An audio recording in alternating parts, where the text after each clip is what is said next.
guys, welcome back with me. Don't forget to like, comment, share, and subscribe.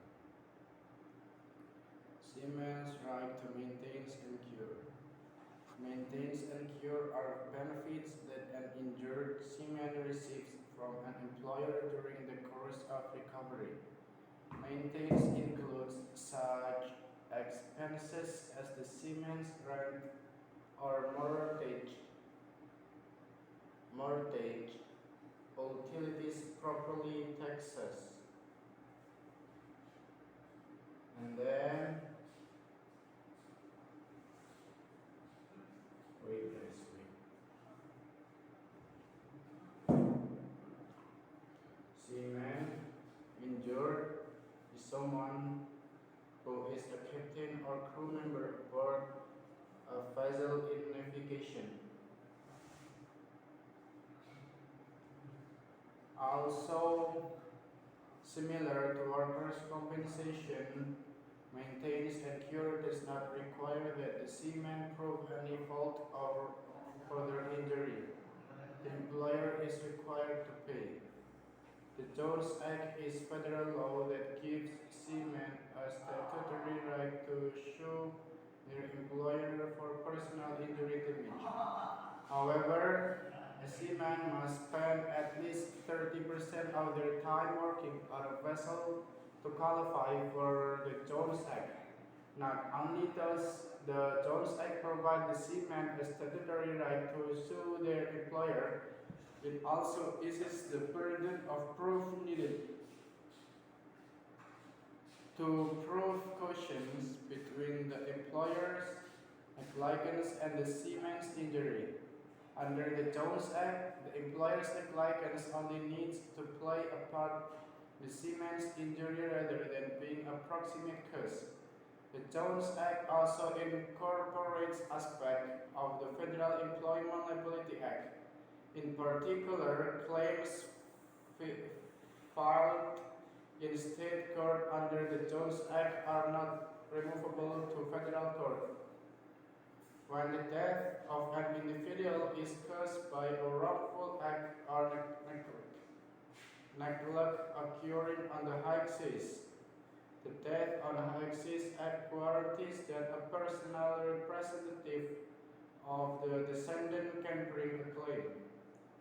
Federal law establishes exclusive jurisdiction for admiralty and maritime cases in the federal district courts absent any language indicating the country within a statutory granted right, such as the Jones Act. However, the saving the suitors clause reserve any non-admiralty remedies that may be available to an individual. An example of an admiralty remedy is a suit in which the claim is brought against the ship. Federal law created certain statutory rights for employees who are not necessarily seamen, but nonetheless work on harbors or vessels that are under repair or being built. This law covers longshore workers, ship repairers, shipbuilders or shipbreakers, and harbor construction workers. Moreover, the injuries must occur on navigable waters or an adjoining area such as a dock. This law provides for the payment of compensation and medical care for an individual injured while on the job or survivor benefits. The Outer Continental Southlands Act extends the Longshore and Harbor Workers Compensation Act. The employees engaged in offshore drilling on outer continental shelf. In the U.S., jurisdiction over admiralty law matters was originally given to the federal courts.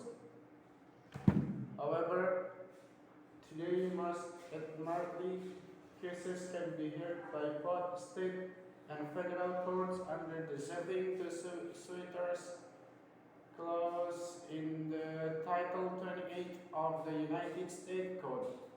The expectation to this any matter involving maritime property. Those cases may only be tried in federal court. If a state court presides over an admiralty case, the court is required to apply admiralty or maritime law rather than its state law. Without maritime law, injured seamen would be left on their own to counteract the suffering they sustained while working. Anytime a ship employee becomes injured or sick, the vessel owner is required to reimburse their losses. Maritime law refers to this reimbursement as maintenance and cure, meaning that until the seaman fully recovers, the employers must provide for their affliction. The court views this obligation as an unquestionable duty that the ship owner owes any seaman aboard their vessel. Seamen are also eligible to recover full wage for the length of the voyage during which they sustained injuries or illness. An employment contract may dictate the amount of unearned wage a seaman can receive. Maintenance and cure refer to the benefits a seaman is entitled to until he or she recovers and is fit for duty. However, there is a maximum medical improvement limit that can control the amount of compensation received. Because many ship owners are allowed to pay the highest amount possible, they either follow old rates or regulate cure benefits by handpicking covered medical treatments. The U.S. Supreme Court states the duty to provide maintenance and cure must be broad and inclusive. In the case of compensation, the seaman is almost always favored when skepticism is involved. In some instances, an offshore accident can cause injuries that are so serious that they change a person's life permanently.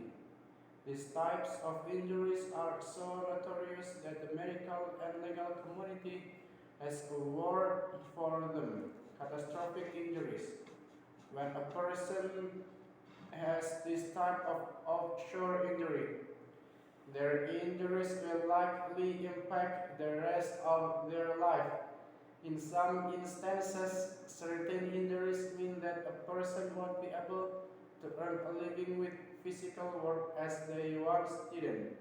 In other cases, it means that every aspect of a person's life is impacted by the severity of their injuries. Often, these offshore injuries require a lifetime of medical care. When workers are suffering from an accident they didn't cause, they deserve compensation for the care that will make their life as comfortable as possible. Maritime burns injury, one of the most catastrophic injuries that can occur in a maritime accident, is a burn injury. If you suffered a burn injury during a maritime accident, it is vital to contact a top-rated Houston Maritime Burn Injury lawyer as quickly as possible. Arnold has helped hundreds of injured seamen advocate for their rights, including those who have suffered serious burn injuries while working offshore. That's all from me. Thank you for watching. Don't forget to like, comment, share, and subscribe.